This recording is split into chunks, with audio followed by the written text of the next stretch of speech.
মাঝরাত প্রায় 12টা বাজে। হঠাৎ ঘুম ভেঙে গেল আমার। মনে হলো বাথরুমে যেতে হবে। ধীরে ধীরে উঠে বাথরুমের দিকে পা বাড়ালাম।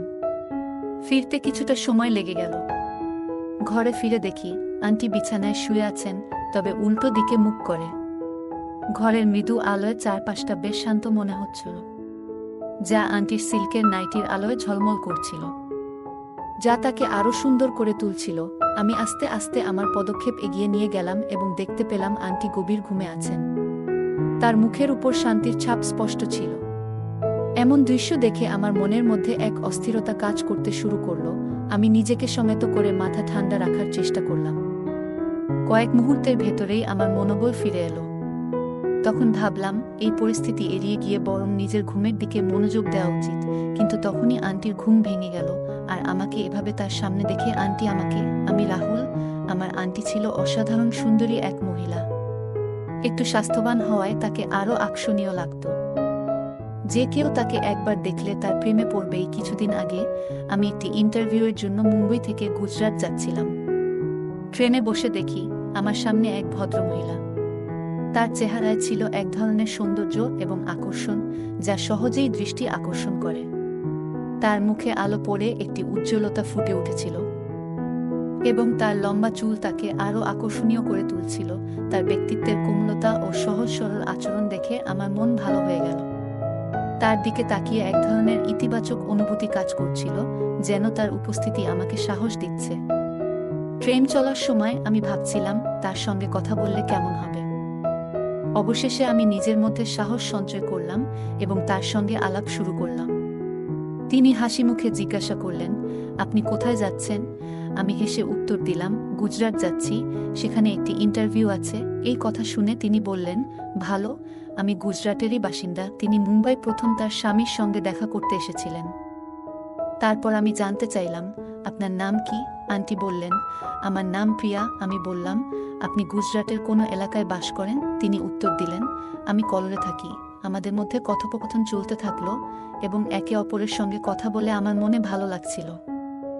ট্রেনে ভ্রমণ করতে করতে প্রিয়ার ব্যক্তিত্ব আমাকে আরও বেশি আকর্ষণীয় মনে হতে লাগল। আমরা একে অপরের জীবন নিয়ে আরও কিছু গল্প ভাগাভাগি করলাম। আমি তাকে জানালাম যে আমার ইন্টারভিউ একটি অটোমোবাইল কোম্পানিতে। তিনি আমাকে উৎসাহিত করলেন। আমাদের মধ্যে নানা আলোচনা চলতে থাকলো এবং পুরো যাত্রাপথে আমি তার দিকে নজর রাখছিলাম। তিনি সত্যিই ভীষণ আকর্ষণীয় লাগছিলেন। হয়তো প্রিয়া এ বিষয়টি বুঝতে পেরেছিলেন, কিন্তু তিনি আমার সঙ্গে কিছু বলেননি। রাতের প্রায় 11টা বাজে যখন ট্রেন কলোল স্টেশনে থামল। আমি এবং প্রিয়া আন্টি দুজনে ট্রেন থেকে নামলাম। আন্টির ব্যাগটি বেশ ভারী ছিল, তাই আমি বললাম, আন্টি, আমি আপনার ব্যাগটা ধরে দিচ্ছি। তিনি আমাকে আন্তরিকভাবে ধন্যবাদ জানালেন এবং আমরা দুজনে স্টেশন থেকে বাইরে এলাম। রাতের আধার নেমে এসেছিল এবং চারপাশে বিশেষ কেউ ছিল না। স্টেশনের বাইরে এসে প্রিয়া জিজ্ঞেস করলেন, এখন রাতে কোথায় থাকার পরিকল্পনা করেছেন? আমি ভাবছিলাম, সম্ভবত একটি হোটেল খুঁজতে হবে। কিন্তু আন্টি বললেন, যদি সমস্যা না হয় তাহলে আপনি আমাদের বাড়িতে আসতে পারেন। আমাদের বাড়ি কাছেই আছে, এবং রাতে ব্যাগটি তুলতে আমাকে সাহায্য করার জন্য আপনাকে ধন্যবাদ। আমি কিছুক্ষণ ভেবে তারপর সম্মতি দিলাম। রাত হয়ে গেছে এবং হোটেল খুঁজে বের করার চেয়ে আন্টির বাড়িতে যাওয়াই আমার জন্য ভালো মনে হলো, কারণ ট্রেনে আন্টির সাথে কথা বলে অনেকটাই ফ্রি হয়েছিলাম। আমরা দুজনে রেলপথ ধরে আন্টির বাড়ির দিকে এগোতে থাকলাম। হাঁটতে হাঁটতে আমি আন্টিকে বললাম, আপনার বাড়ি আর কত দূরে? তিনি মুচকি হেসে বললেন, আর একটু দূর, আর তুমি দেখবে আমার বাড়ির পরিবেশ খুব ভালো। তার এই কথায় আমি আশ্বস্ত হলাম এবং ভাবলাম, হয়তো এটা একটি নতুন বন্ধুত্বের সূচনা। যখন আমরা তার বাড়িতে পৌঁছালাম, আন্টি দরজা খুলে আমাকে ভেতরে আসার আমন্ত্রণ জানালেন। ভেতরে ঢুকে আমি বললাম, ধন্যবাদ আন্টি। তিনি হাসি মুখে বললেন, ধন্যবাদ তো আমাকে বলার কথা, তুমি আমার অনেক সহযোগিতা করেছ। বাড়ির ভেতরে একটি নরম আলো ছিল এবং দেয়ালের ছবি বাড়িটিকে অদ্ভুতভাবে সুন্দর করে তুলেছিল। এরপর তিনি স্নেহভরা কণ্ঠে আমাকে জিজ্ঞাসা করলেন, রাহুল, তোমার কি ক্ষুধা লাগছে? কিছু খাবে? সত্যি বলতে আমার পেটেও বেশ খিদে ছিল, তাই বিনয়ের সঙ্গে বললাম, আন্টি, একটু ভাত হলে হয়ে যাবে। তিনি মুচকি হেসে বললেন, ঠিক আছে, আমি একটু পরেই রান্না করি। তুমি সামনের ঘরে গিয়ে বিশ্রাম নাও। আমি তার কথা মতো সামনের ঘরে গেলাম। সেখানে গিয়ে নিজের কাপড় পরিবর্তন করলাম এরপর হাত মুখ ধুয়ে বেশ সতেজ অনুভব করছিলাম। আরামদায়ক একটি লোয়ার আর টি শার্ট পরে একটু আরামের জন্য প্রস্তুত হলাম। পুরো পরিবেশটা শান্ত এবং সহজ ছিল, যা মনে এক ধরনের স্বস্তি এনে দিয়েছিল।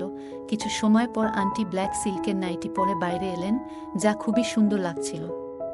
তার পোশাক সাধারণ হলেও সেগুলোতে আকর্ষণ ছিল। তিনি হাসিমুখে আমাকে বললেন, কি হয়েছে? ঠিক লাগছে না? আমি তৎক্ষণাৎ বললাম, আন্টি, আপনি তো খুব ভালো লাগছেন। আমার কথায় তিনি মুচকি হাসলেন এবং তারপর রান্নার জন্য কাজে ফিরে গেলেন। আমি বসে বিছানায় ফোনে কিছু দেখতে লাগলাম এবং আন্টি রান্নার কাজ শুরু করলেন। কিছুক্ষণের মধ্যে রান্না করা খাবারের সুগন্ধ এসে গেল এবং আমার ক্ষুধা আরও বেড়ে গেল। আন্টি বললেন, খাবার প্রায় হয়ে গেছে, তুমি টেবিলে বসে যাও। আমি টেবিলে বসে গেলাম এবং তিনি আমাকে ভাত ও তরকারি পরিবেশন করলেন।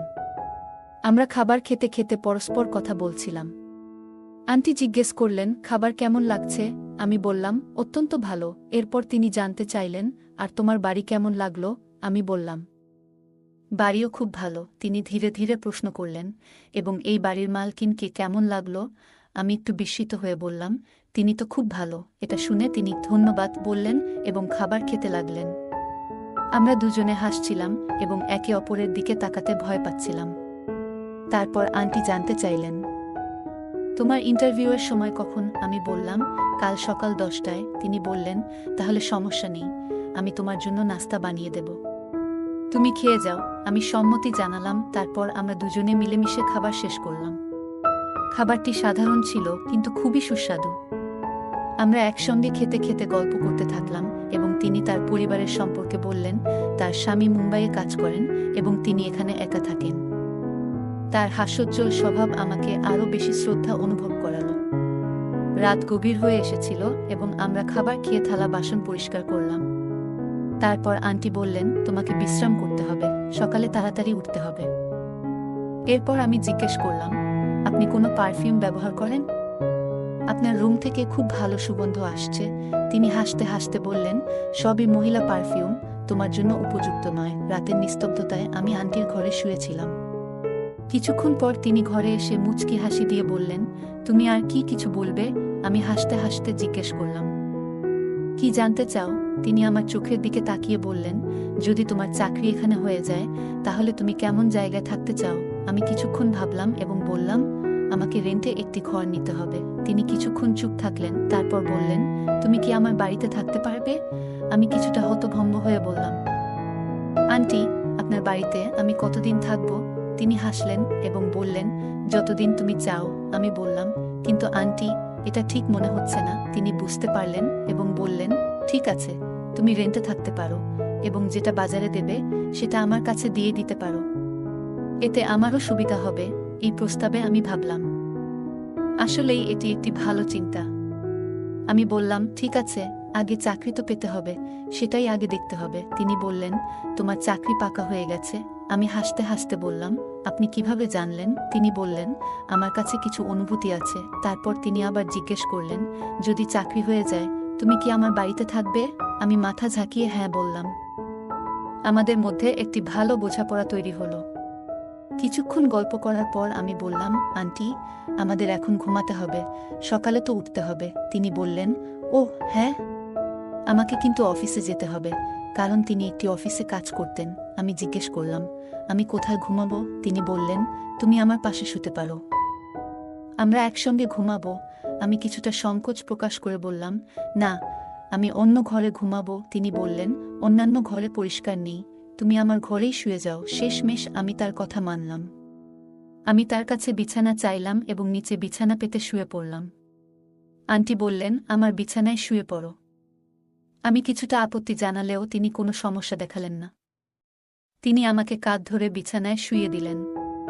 ধীরে ধীরে ঘরের পরিবেশ শান্ত হয়ে গেল। রাতের নিস্ত বাতাসে আমার মনে হলো, এই অজানা সাক্ষাৎ আমাদের জন্য নতুন অধ্যায়ের সূচনা হতে পারে। রাত প্রায় 1-2টা বাজে। আমি উঠলাম ও বাথরুমে চলে গেলাম। ফিরে এসে দেখলাম আন্টি আমার দিকে পিঠ করে শুয়ে আছেন এবং তার পোশাক কিছুটা এলোমেলো ছিল। এটি দেখে আমার মনোভাব একটু অস্থির হয়ে গেল, কিন্তু আমি নিজেকে নিয়ন্ত্রণে রেখেছিলাম এবং আবার শুয়ে পড়লাম। সকালে আন্টি আমাকে 7টায় জাগিয়ে দিয়ে আন্টি বললেন, উঠো, এক কাপ চা খেয়ে নাও। আমি বললাম, আন্টি, আমি চা খাই না। তিনি হাসি মুখে বললেন, কোনো সমস্যা নেই, একটু খেয়ে দেখো। আমি তোমার জন্য ভালোবাসা নিয়ে বানিয়েছি। আমি আন্টির দিকে তাকালাম, তার চোখে এক আশ্চর্য দৃশ্যে কথা বলার ধরন পরিবর্তিত হয়েছে। তার এখন প্রতিটি কথায় অন্য অর্থ খুঁজে পাচ্ছিলাম, কিন্তু আমি নিজের অজান্তেই সবকিছুকে ইগনোর করে যাচ্ছিলাম। প্রস্তুত হয়ে যাওয়ার সময় তিনি বললেন, ইন্টারভিউয়ের পরে আমার সাথে দেখা করতে এসো এবং জানিয়ে দিও তোমার কাজের খবর। আমি হোন্না বলে বেরিয়ে গেলাম। আমি একটি অটো নিয়ে ইন্টারভিউ দিতে গেলাম। দুপুর ৩টার দিকে ফিরে এসে দেখলাম আন্টির বাড়ির দরজা তালা লাগানো। আমার কাপড় সব ভিতরে ছিল এবং আমি আন্টির ফোন নম্বর নিতে ভুলে গিয়েছিলাম। তাই আমি আন্টির আসার জন্য অপেক্ষা করতে লাগলাম। সন্ধ্যা ৫টার দিকে আন্টি এলেন এবং তার পোশাক ছিল সত্যিই সুন্দর। তিনি এসে বললেন, ও হায়, আমি তো ভুলে গিয়েছিলাম, তুমি তো আমার অপেক্ষায় ছিলে। দ্রুত দরজা খুলে আমাকে ভেতরে আসতে বললেন। তারপর বললেন, তুমিও একটু দাঁড়াও, আমি কাপড় পরিবর্তন করে আসি। তিনি একটি আরামদায়ক লোয়ার এবং একটি শর্ট টি শার্ট পরে বেরিয়ে এলেন। তারপর তিনি জিজ্ঞেস করলেন, তো এখন বলো কি ঘটেছে? আমি বললাম, আমার তো বাড়ি যেতে হবে। এটি শুনে আন্টি একটু খারাপ লাগলো এবং বললেন, কি হয়েছে? ইন্টারভিউ তো ভালো হয়নি, কাজ পাওনি? কিভাবে সম্ভব? এবার মনে হচ্ছিল যেন আন্টি সত্যিই হতাশ হয়েছেন। আমি উত্তর দিলাম, এমন কিছু নয়, আমার চাকরি হয়ে গেছে এবং আমাকে ৩ দিন পরে যোগদান করতে হবে। আন্টি খুশি হয়ে জানতে চাইলেন, তাহলে তুমি বাড়িতে যাচ্ছ কেন? তার প্রশ্নের মধ্যে বুঝতে পারছিলাম আমার চলে যাওয়া আন্টির জন্য কিছুটা দুশ্চিন্তার সৃষ্টি করেছে। আমি বললাম, আমার কাছে তেমন কাপড় নেই, আমাকে পরিবারের সঙ্গে দেখা করতে যেতে হবে। আমি বললাম, আমি কিছু কাপড়ও নিয়ে আসব ও কিছু জরুরি জিনিসও আনব।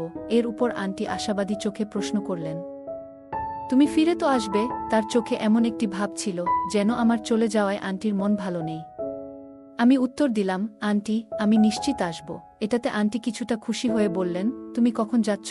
ট্রেন কখন? আমি বললাম, কাল সকালে। রাতে সুযোগ ছিল না। এটি শুনে আন্টি অনেক আনন্দিত হলেন এবং বললেন, ঠিক আছে, তাহলে আজ তোমার জন্য রুমের সাজসজ্জা করি এবং সন্ধ্যায় পার্টি হবে। আমি জিজ্ঞেস করলাম, পার্টি কিসের জন্য? আন্টি বললেন, অবশ্যই তোমার চাকরির জন্য। আমি বললাম, কিন্তু আমার কাছে খুব বেশি টাকা নেই। তখন আন্টি বলেন, কোনো সমস্যা নেই, পার্টি আমি দেব, তুমি স্যালারি পেলে ফিরিয়ে দিও। এরপর আমরা একসাথে খেয়ে ও রুমের কাজ শুরু করলাম। কাজ করতে করতে সন্ধ্যা হয়ে গেল। তারপর আন্টি জিজ্ঞেস করলেন, তুমি বাড়িতে খাবা নাকি বাইরেও? আমি বললাম, বাড়িতেই খাবো। আন্টি আবার জিজ্ঞেস করলেন, আর পানীয়? আমি কিছুটা চমকে বললাম, কি বলতে চাচ্ছেন? তিনি হেসে বললেন, তুমি কি ড্রিঙ্ক করো না? আমি বললাম, করেছি। তবে তিনি কথা শেষ করতে না দিয়ে বললেন, তাহলে সিদ্ধান্ত হয়ে গেছে, তুমি বাইরে থেকে কিছু এনে দাও, আমি কিছু খাবার প্রস্তুত করব। তিনি ২,০০০ টাকা দিয়ে বললেন, একটি লিকারের বোতল, কিছু ফল এবং শুকনো ফল আনতে পারো। আর হ্যাঁ, সিগারেটের একটি প্যাকেটও নিয়ে এসো। আমি দোকানে গেলাম বোতল কিনতে এবং দেখলাম একটি বোতল ৯৭০ টাকা। সত্যি বলতে আমি আগে কখনো এত দামি বোতল কিনিনি। তবে আমি বোতল এবং কিছু ফল কিনে ফিরে এলাম। আন্টি তখন রান্না করে রেখেছিলেন। পরোটার সঙ্গে আলু গোশতা তৈরি ছিল। আমাকে দেখে আন্টি বললেন, তুমি পোশাক পরিবর্তন করে নাও, এই পোশাকগুলো নোংরা হয়ে গেছে, দ্রুত শাওয়ার নিয়ে এসে ফ্রেশ হও। আমি বললাম, কিন্তু আমার তো অন্য কাপড় নেই। আন্টি বললেন, এই নাও, একটি লোয়ার এবং একটি টি শার্ট পরে নাও। আমি কাপড় নিয়ে আমার ঘরে গিয়ে স্নান করলাম এবং নতুন পোশাক পরে বের হলাম। আন্টির ঘরে যেতে দেখতে পেলাম তিনি এখনো স্নান করছেন। আমি তাকে ডাকলাম এবং তিনি বললেন, তুমি আসলে কি আনবে তা নিয়ে এসো, আমি এরপর আসছি। তিনি আমাকে পানি এবং কিচেনের বাকি জিনিস সম্পর্কে নির্দেশ দিলেন। আমি সবকিছু প্রস্তুত করে ড্রাই ফ্রুট কেটে নিয়ে প্লেটে সাজালাম। দুইজনের জন্য গ্লাসে পানিও রেখে দিলাম। ড্রয়িং রুমে বসেছিলাম যখন আন্টি ঘরে এলেন। আমি তাকে দেখছিলাম, কারণ আন্টি একটি ছোট নিক্কার এবং একটি ছোট টপ পরেছিলেন। এবং তখন আন্টির ট্রেন্ডিং পোশাক দেখে একদম হতভম্ব হয়ে গেলাম। আন্টি আমার দৃষ্টি বুঝতে পেরে মিষ্টি করে বললেন, কি দেখছ? আমি চোখ সরিয়ে বললাম, কিছু না, শুধু আপনার সৌন্দর্য দেখছিলাম। তখন তিনি হাসতে লাগলেন। সত্যি আন্টিকে অনেক সুন্দর লাগছিল। তখন আমি গ্লাসে পানি ঢালতে শুরু করলাম। আন্টি পাশে বসে গেলেন। তার গায়ে একটি দারুণ সুগন্ধ ছিল যা সত্যিই মনে ধরে যাচ্ছিল। আমরা একসাথে একটি পানীয় নিতে শুরু করলাম। এর মধ্যেই আন্টি জিজ্ঞাসা করলেন, আমি কেমন লাগছি? আমি বললাম, সত্যি আন্টি, আপনি খুব ভালো লাগছেন। আন্টি একটু আড়ষ্টভাবে বললেন, ভালো লাগছি নাকি আরও কিছু? আমি কোনো উত্তর না দিয়ে পানীয় শেষ করে দিলাম। আবার নতুন একটি পানীয় তৈরি করতে বোতল তুলে নিলাম। তখন আন্টি বললেন, আরে এত তাড়াতাড়ি কেন? একটু থামো, এইবার আমি বানাচ্ছি। এই বলে আন্টি বোতল নিয়ে আবার পানীয়ের প্রস্তুতি নিতে লাগলেন। পানীয় শেষ করার পর আন্টি সিগারেটের প্যাকেট তুলে নিয়ে একটির প্রস্তুতি নিলেন। একটু মজার স্বরে তিনি বললেন, জানো, একটা কথা জিজ্ঞাসা করতে পারি? আমি বললাম, অবশ্যই আন্টি। তিনি বললেন, তুমি সত্যি বলবে নাকি মিথ্যে? আমি বললাম, সত্যি বলবো। তিনি প্রশ্ন করেছিলেন, তোমার কতজন গার্লফ্রেন্ড আছে? এই কথা শুনে আমি তাকে এক ফাঁকে দেখলাম। আন্টি চোখের ইশারায় বললেন, বলো তো। আমি বললাম, আন্টি, একজনই আছে। তিনি মৃদু হাসি দিয়ে বললেন, তোমার কি তার সঙ্গে ভালো সম্পর্ক গড়ে উঠেছে? আমি সরলভাবে উত্তর দিলাম, হ্যাঁ। হয়েছে। আন্টি আবার জানতে চাইলেন, তোমরা কতবার দেখা করেছ? আমি বললাম, শুধু 2 বার। আমার কথা শুনে তিনি সিগারেট এগিয়ে দিলেন। আমি সিগারেটটি হাতে নিয়ে কিছুক্ষণ তার দিকে তাকিয়ে রইলাম। তার চেহারায় যেন এক ধরনের উচ্ছ্বাস ফুটে উঠেছিল। তার চোখে মুখে এমন এক প্রকাশ ছিল যা বোঝাচ্ছিল তিনি খুব স্বাভাবিকভাবেই এই কথোপকথন উপভোগ করছেন। হঠাৎ তিনি কিছুটা এগিয়ে এসে হাসি মুখে বললেন, কেন এমনভাবে তাকিয়ে আছো? কি ভাবছ? আমি মৃদু হাসি দিয়ে চুপ করে থাকলাম। সেই মুহূর্তটা ছিল শান্ত এবং অদ্ভুতভাবে গভীর, যেন কথার বাইরেও কিছু অনুভূতি প্রকাশ পাচ্ছিল। তিনি আবার বললেন, বলো তো, জানু, কি ভাবছ? আমার কসম। আমি বললাম, আন্টি, আপনি সত্যিই অসাধারণ লাগছেন। আন্টি হাসতে হাসতে বললেন, এটা তো আমি জানি, কিন্তু আমার স্বামীও তো আমাকে এভাবে বলেছিল। তিনি মিষ্টি হাসি দিয়ে বললেন, আচ্ছা, তুমি জানো তোমার আঙ্কেল এখানে কেন থাকে না? আমি বললাম, আঙ্কেল তো মুম্বাইয়ে কাজ করেন এবং আন্টির চাকরি এখানে, তাই তাদের আলাদা থাকতে হয়। তবে যখন সময় মেলে তখন দেখা হয়। আমি সম্প্রতি তাদের সাথে দেখা করেছি। আন্টি বললেন, তুমি বলো, তোমার গার্লফ্রেন্ডের সঙ্গে কিভাবে দেখা করে? আমি বললাম, যখনই সুযোগ পাই দেখা করে নিই। এভাবে কথা হতে থাকতে আমাদের গ্লাস খালি হয়ে গেল। আন্টি বোতল ধরে আবার পানীয় তৈরি করতে শুরু করলেন। আমরা একসাথে আবারও পানীয় সমাপ্ত করলাম এবং আমি সিগারেট ধরিয়ে নিলাম। হঠাৎ করে আমি অনুভব করলাম আন্টির হাত আমার হাতে জোরে ধরে আছেন। আমি যখন আন্টির দিকে তাকালাম তখন তিনি হাসছিলেন। এরপর তিনি আমার হাত থেকে সিগারেটটি নিয়ে বললেন, তুমি আমাকে খুব ভালো লাগতে শুরু করেছ। আমি বললাম, আন্টি, আপনি তো এখনো খুব ভালো লাগছেন, কিন্তু আপনি বিবাহিত, তাই আমি বিয়ে করতে পারবো না। এই কথা বলে আমি হাসতে লাগলাম। এভাবেই আন্টির সাথে আমার সারাটা রাত কেটে গেল। এখন কাহিনীর মধ্যে কিছু গুরুত্বপূর্ণ শিক্ষা রয়েছে। এই ধরনের সম্পর্কগুলোতে আমাদের মনে রাখতে হবে যে মানবিক মর্যাদা এবং সীমারেখার প্রতি মনোযোগ দেওয়া উচিত। সম্পর্ক গঠন তখনই সফল হয় যখন উভয় পক্ষ একে অপরের আত্মসম্মানের প্রতি শ্রদ্ধা জানায়। আমাদের অবশ্যই শেখা উচিত অন্যের ব্যক্তিগত সীমা অতিক্রম না করা এবং কখনোই তাদের অস্বস্তিতে ফেলা উচিত নয়। এই গল্পের একটি গুরুত্বপূর্ণ অংশ হল কিভাবে নৈতিকতা এবং আত্মনিয়ন্ত্রণের অভাব মানুষকে ভুল পথে চালিত করতে পারে। আশা করি আপনারা এই গল্পটি উপভোগ করেছেন এবং এর মাধ্যমে কিছু শিক্ষা পেয়েছেন। মনে রাখবেন, যে কোনো সম্পর্কেই বিশ্বাস এবং সম্মানের গুরুত্ব অপরিসীম। বিশেষ করে পুরুষ নারীর সম্পর্কগুলোতে সম্মান এবং মর্যাদা থাকা উচিত। গল্পটি মনে করিয়ে দেয় যে নৈতিকতা এবং আত্মসংযম আমাদের জীবনের গুরুত্বপূর্ণ অংশ। অপ্রয়োজনীয় প্রলোভন বা অনৈতিক কার্যকলাপ থেকে দূরে থাকলে সম্পর্কের গভীরতা এবং বিশ্বাস অক্ষুণ্ণ থাকে জীবনের প্রতিটি ক্ষেত্রে। বিশেষ করে সম্পর্কের ক্ষেত্রে আমাদের আচরণ এবং কথাবার্তায় সতর্ক থাকা উচিত যাতে অন্য কেউ অস্বস্তিতে না পড়ে। যে কোনো সম্পর্কের মূল ভিত্তি হল বিশ্বাস এবং সম্মান। এ দুটি উপাদান ছাড়া কোনো সম্পর্ক দীর্ঘস্থায়ী হতে পারে না। বন্ধুরা, যদি এই গল্পটি ভালো লেগে থাকে তাহলে দয়া করে ভিডিওটি লাইক করুন এবং আমাদের চ্যানেলটি সাবস্ক্রাইব করুন। পাশে থাকা বেল আইকনটি প্রেস করুন যাতে করে আমরা যখনই নতুন ভিডিও আপলোড করি তার নোটিফিকেশন সবার আগে আপনার কাছে পৌঁছে যায়। ধন্যবাদ। দেখা হবে